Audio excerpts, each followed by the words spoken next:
Social media made women feel like all that matters is their looks. And I can tell you that I have experienced this as well. And I understand that most of my viewers are male. However, I want to try and create an understanding of what can be the cause for women to be so difficult to connect with. So please bear with me as I explain in this video how women have been objectified by social media, but also via dating apps, and how this is influencing how we can connect with women as men, but also as women. And it truly feels that women today aren't really seen as human.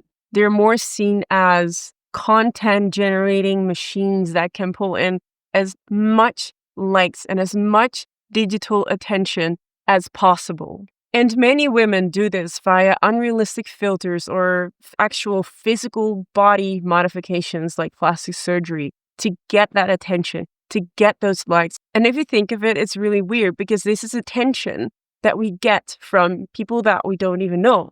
And we put so much value on this in our current day and age via social media. And sadly, social media turned beauty and looks into a currency. And this is the same that we saw with men being objectified. And it has also turned women into objects, into content that we can consume and that we can judge and that we can give our likes to or dislike to. And believe me, as a model, I know because I work in an industry where I free-willingly, for monetary gains, worked in order to be objectified. Because if we look at it, that is kind of what modeling is. And now this also affects women that put their photos online and don't even get paid for it. Some made a career out of it, but very few.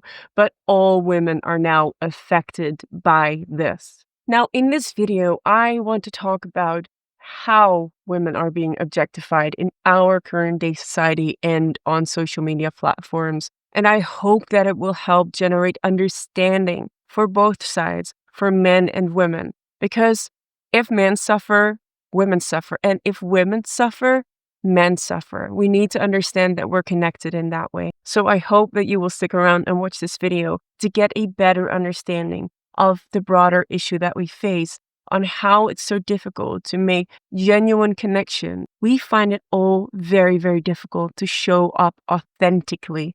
And social media is not something that promotes that. Now, as we're all aware, social media has built an entire economy on looks, on likes, on getting seen and noticed. Attention is the new currency. And this is no different for men or women. But this is how social media operates. As I've also addressed in the previous video, part 1 of this 3-part video series, how social media has objectified us, men and women, and everyone in general, I also spoke about, also for men, if you want love or if you want attention or if you want to be seen, it is all done via looks, via online eyeballs. And no one really cares about who you are authentically. And this is maybe true even more for women than for men, because women are just very sensitive and vulnerable to being seen and liked and adored and praised for how they look. And this is why for women, things like filters and angles and even plastic surgery are so booming and so prominent in our current day society. And it is all to get the perfect photo, to pretend that we have the perfect Instagram life with our perfect Instagram boyfriend. It is all a facade and we all fall for it. And it is almost a war against authenticity, against truly who you are.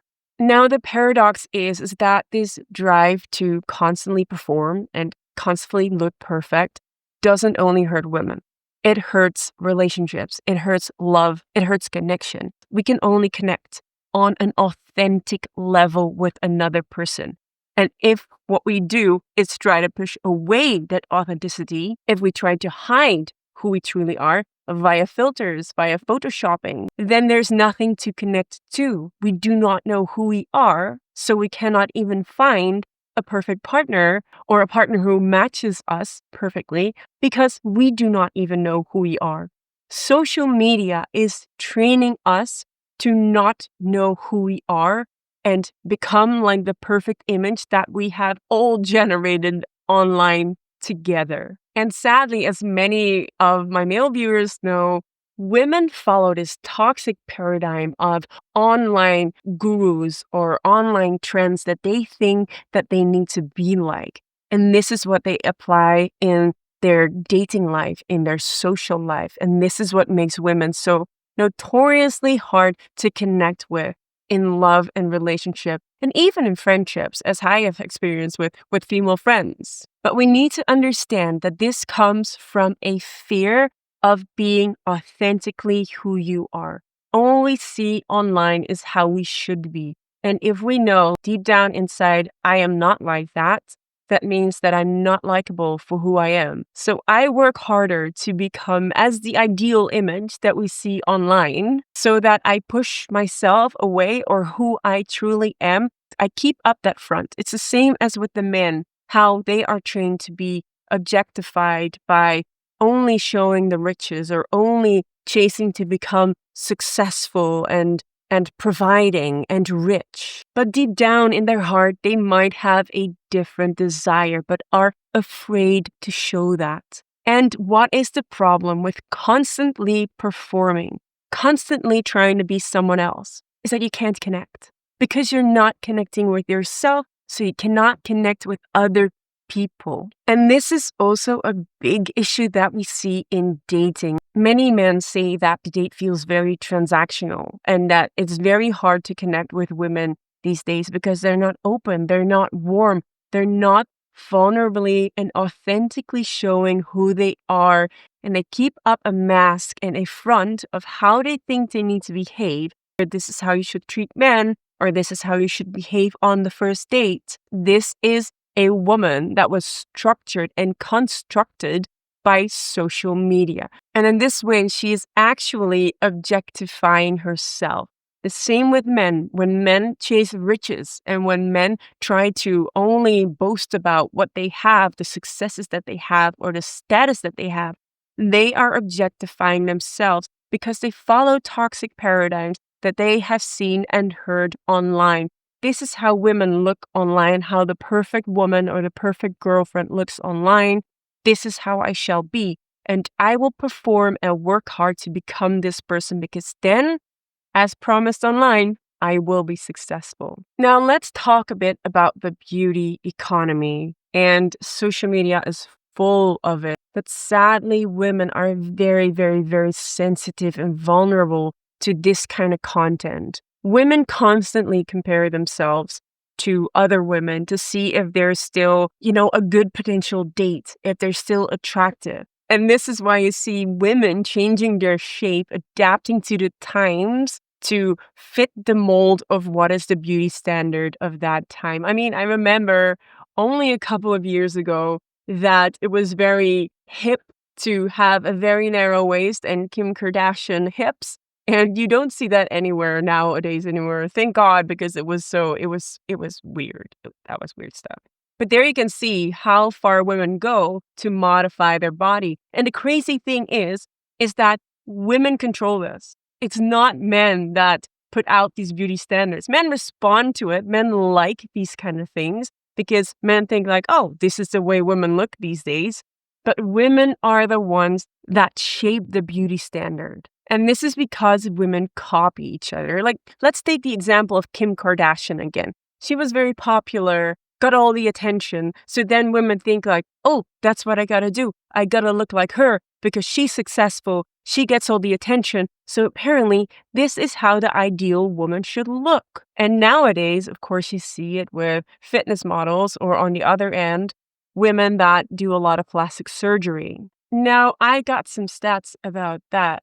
A 2023 study found that 70% of young women feel pressured to look attractive on social media every day. And of course, this is also because women use social media to gauge their attractiveness. Now, over 60% of these women say they feel worse about themselves after scrolling on social media for more than 10 minutes. And this is because within that time, they will, of course, see a woman who's prettier, more attractive, has bigger boobs, bigger hips. That is what they compare themselves to. So then they feel like, oh, I don't look like that, so I'm not good enough. And that is when women decide, okay, I got to take those fillers. And this is how it pushes women down a path of body dysmorphia, basically. Now, the reason that women chase looks or chase validation for their looks is not because they're vain. So let's get clear on that. It is because they're insecure. They're afraid of not being liked for who they are. They're afraid of not being liked by men. They're afraid they're not beautiful enough in comparison to what they see online, of course. And if they see that a lot of men like that kind of content or that kind of look, then they feel like, oh, this is not how I look, so men won't like me. And inherently, this makes women think that they're not attractive enough for a partner. And this causes women to not be authentic or to be afraid to authentically open up and show who they are on dates or in connection with men or other people. It always feels like a woman has a mask on, that she's not really who she is or she's performing. And this is what I hear from a lot of my male viewers as well, that women on dates just seem cold. Nothing is happening. And that's what I said earlier in the video. It is because she's afraid to show who she really is. So if you want to invite a woman to really show who she is and connect with you, see if you can put her at ease. You know, you're not there for her looks and you think she's beautiful nonetheless, or compliment her on a photo on her profile, her dating profile, where she doesn't look so done up, where she doesn't look perfect. That is what women appreciate. And that shows a woman, oh, this man actually really wants to connect with me because of who I am and not because I'm perfect.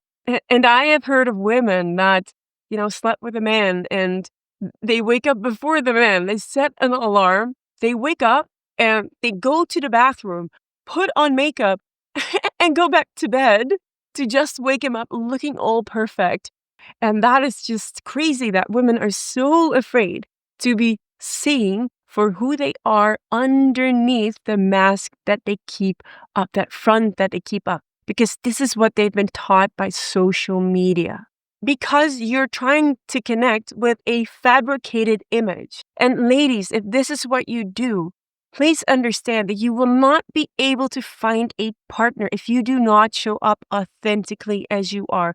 Being vulnerable and authentic asks for bravery. You have to be brave to do that. It's not easy. It's scary because, you know, someone might be like, you know, I did like you better with makeup. But then in the end, there's no way to connect with this person anyway. If this person doesn't like you for who you are or how you look without makeup or your quirks and your crazy weird things, then this is never going to be your partner. Yes, you might look super cute in photos, but this man will never be the right match for you because eventually you will have to show your real side. You will have to be without makeup sometimes, right? Eventually. You cannot just like wear makeup until you're in the grave. Well, at least like they do put makeup on you when you're dead. But understand, if you're looking for true connection, that you need to drop that front. Drop the facade and show who you truly are. Be brave. Tell them who you are and let someone connect with you, because no one will be able to connect with you with a made-up image of who you display yourself to be because of social media. And for the men, I have a point for you here. Like I said, compliment her on her, I wanted to say normalness, but that kind of sounds weird, but her natural beauty, her naturalness. And men often say that they want a natural woman, a woman who's real and authentic. Please be mindful of your behavior, because if you give likes to photos that are super enhanced, that are obviously filtered, where a woman is super fit, but you can see that this is not sustainable for a real woman. This is a fitness model. Women read that as, I need to be like this because men like that. So try not to support this kind of content as well, because it is teaching women to be inauthentic. And if you have inauthentic women who put up a front, this is when you get women who are cold and distant on dates, but also in relationships, because they think they need to be perfect for you. So make it clear to a woman that you appreciate her for just who she is, that you like her quirkiness, that you like her as a authentic and real person. You want to see the real her and invite her to show you the real her. Decide to not contribute to the objectification of anyone, not of men, but also not of women. So try not to engage with this sort of content. Now, there is a beautiful Zen Buddhist quote that I'd like to share with you guys today regarding the topic of beauty and always performing to try and be beautiful. And it goes like this. I looked it up for you. When you stop trying to become beautiful, you will finally see the beauty that was always there. And that's the same for men and women. So don't allow yourself to be objectified. Don't chase those unrealistic avatars online, because this is not you. And if you follow these toxic paradigms, you will just be a carbon copy of someone else. And this is not what you want to connect with. This is not interesting in love or relationship. Be proud of who you are, of the quirkiness that you have inside of yourself. Journal about who you are authentically. Find your real voice and stand behind who you are and be confident in that. Be confident in yourself. You're beautiful. You're unique. And that is what makes you beautiful. And that is what will make men want to connect with you. And for men as well, this is exactly what will make women want to connect with you. Now, the real truth is that social media isn't just objectifying us. It is disconnecting us. And it was a technology made to connect us. But now, a decade down the line, we can see that it's actually not connecting us, but disconnecting us. Disconnecting us from ourselves, but also disconnecting us from others. Because we're so focused on ourselves, we no longer see others. And relationships and connections and love is about presence. It's not about performance. It's about authenticity, about vulnerability, about being brave enough to show who you are. So for both my men and women, please become conscious of how you add to the objectification of each other, of men, of women, of us as people. Like I said, real connection comes from real attention. So it is not online likes. It is not a video that went viral, but you do gotta like this video. Please like my video. Thank you so much for watching this video. I hope that it was helpful. If it was, please give it a like. Leave me a comment about what you thought on this topic. Start the discussion below. I always have a question that I would like for you to answer. And if you're new here, please subscribe to my channel. It really helps to get my message to a broader audience so that we can find each other again in balance and reconnection. Now, in the video description and the pinned comment below, you will find a couple of ways how you can support my work. One of the ways is that you can sign up for my mailing list for the book that I'm writing called The Shadowside of Feminism, wherein I explore if feminism unintentionally has cast a shadow over men and over modern dating and relationships, and how we can get back together. If this is something that you're interested in, you can sign up for free in the link in the pinned comment to my mailing list, and you will be up to date on when my book is finished. Like I mentioned before, this video was part 2 in a 3-part series of how men, women, and everyone is being objectified via social media, and how this is affecting dating and our social structure and connection to each other. Make sure to check out the other episodes in this video. You can find them in the description box below, but I suggest you check out this video next, because this is part 3 in this series about how social media has objectified all of us and what we can do to rectify this. Thank you so much for watching, and I hope to see you in the next video.